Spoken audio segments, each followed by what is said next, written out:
Good morning. I'm Sherribeth Wright, and I'm a charter member of St. Matthew's. My first Sunday was in 1988, January, I think. And as you probably know, the service was in the cafeteria at the Mississippi Farm Bureau.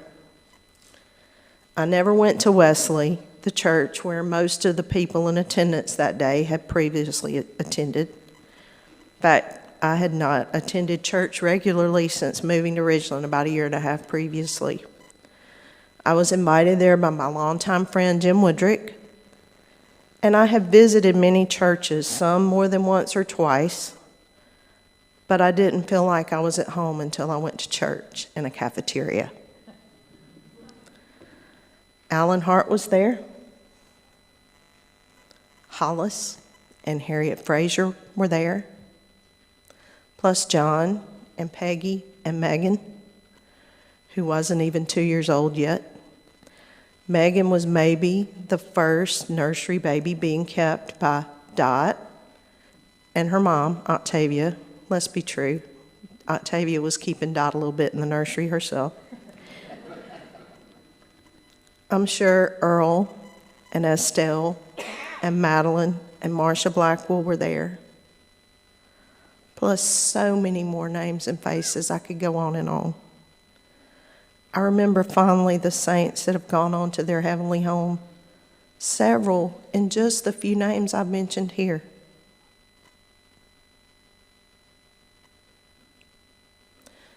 This church has been a shelter for me in times of trouble,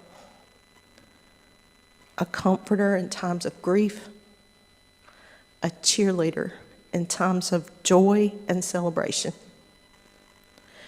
Together, we've gone through life's twists and turns and peaks and valleys.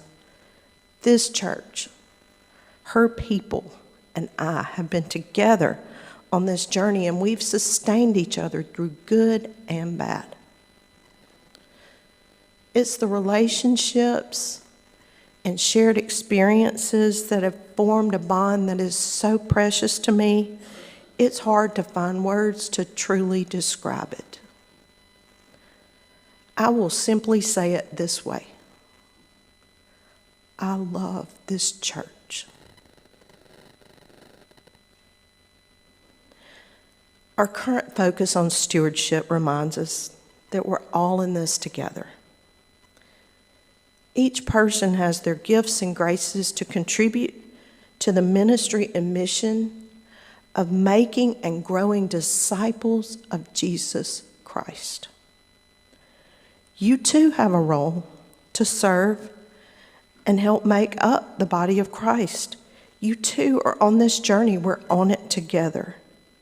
A journey where we love and support each other together. What's calling to you? Where can you serve and contribute? My experience in service to others has always been I come away with so much more than I feel I give to them. There are many needs and opportunities in our church, and I challenge you to answer that call. I'll close with the theme verse for our emphasis on stewardship from the Bible interpretation, the Message. James 15:13 is the verse, and I've included verse 12 with this too. This is my command. Love one another the way I loved you. This is the very best way to love. Put your life on the line for your friends. Thank you. Okay, thank y'all. Thanks, Brian. Like he said, I'm Casey Farmer. I am married to Zach. He's back there, and I have a 6-year-old named James and a 3-year-old named Alice. You've probably heard them during the service today. A little bit of background about me and St. Matthew's. I was a member here as a child from 94 to 99 with my family, and then we moved to South Mississippi, other churches, and then when Zach and I were getting married and we were going to be in the Madison area, I told him that St. Matthew's is where we would be going to church, and we didn't really have any discussion about that. But when I was a kid here at St. Matthew's and when we were members of churches elsewhere, my parents, they were always involved with the church. My grandmother has always been involved at the church with First Methodist in Starkville. So just being involved in the church has always been something that we've done. So when I started back in 2013, when Zach and I joined, I volunteered to be on the worship committee. I knew my mom had done that. I didn't really know what that meant, but I also knew that if you get involved, you get out of it what you put into it. And so I think that the first thing I did was kind of get communion volunteers. So that was kind of my first involvement. And then one day, Andy called me, and Andy had just started at the church, so I didn't know him. I didn't know why he would be calling me. But he asked if I would serve on SPRC. And so I said yes, because that is the number one thing that you need to know about me. I'm trying to get better about it, but if you ask me to do something, I will generally say yes. So I served on SPRC for 3 years. In that time, I had James, and James started coming to the weekday. And while he was at weekday, I noticed things that I thought could be better or I wanted to help improve on. And so I told Brian and Andy, I need you to put me on the weekday board next. Once I'm done with SPRC, I need to be on weekday. So that's the second thing about me. I am very bossy, and I think that I can fix things that I think are wrong. So I rolled off of SPRC and immediately got on weekday. I served on weekday board for 4 years. Most of the terms for our committees are 3, but I was chair for my 3rd year and then stayed for the 4th because we were in a transition time after COVID. New directors, as you can imagine, it was not fun to be on the weekday board at that time. But I did it, and I think that left it in a better shape than it was when I started. But I told Andy, I said, I'm done. I need a break. I can't do anymore. I'm tired. And then he called me in December of last year and asked if I would be on the discernment team. And as you're all aware, probably, the discernment team was tough. It was not my favorite thing to do, and to be very honest, I did not want to do it. I didn't want to do it because I had just done SPRC and then the board. I didn't really know what it was going to be like.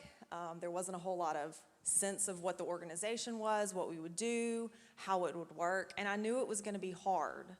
But I talked to my grandmother, I talked to my parents, I prayed about it, and I realized that my church, St. Matthew's, needed me.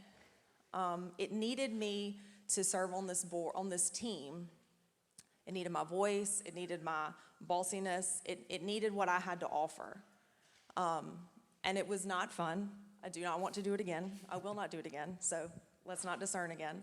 But I knew that the church needed me, and so that is the 3rd reason that I volunteer. I say yes, I'm bossy, and I like to be in charge of things, but I know when the church needs me. And the church needs you right now. We lost a lot of people after the discernment vote. We've lost some leaders, but we've got a lot of leaders here too. And you may not be the kind of leader like me who says, I can fix this, I want to do this, put me on this team. But you have skills and you have gifts, and it takes all kinds of people. If the church was kind of like the lesson, one person can't do it. But if people like me, if the bossy people, the domineering people, if we were the only ones in charge, we'd be fighting all the time. We need people like Randy, who was on the discernment team with me, who's unflappable, quiet, collected. We need Kay Schlimmer, who has been here for years and knows everybody and everything, but again, is calm, cool, and collected. We need all these types of people to do things to make the church the church. And maybe administrative stuff isn't your style. I would like to stay away from the administrative things for a while. I do not want the monthly meetings, but I'm still volunteering and a part of the children's ministry. My husband and I, we teach Sunday school.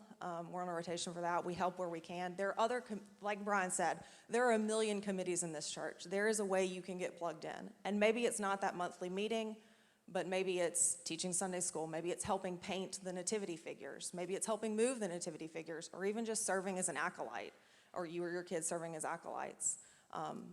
But your church needs you right now. And I encourage you to find the way that your gifts and your skills plug into the church so that we can continue to grow St. Matthew's and continue to be the church we've always been. which is a thriving, healthy, happy church. So.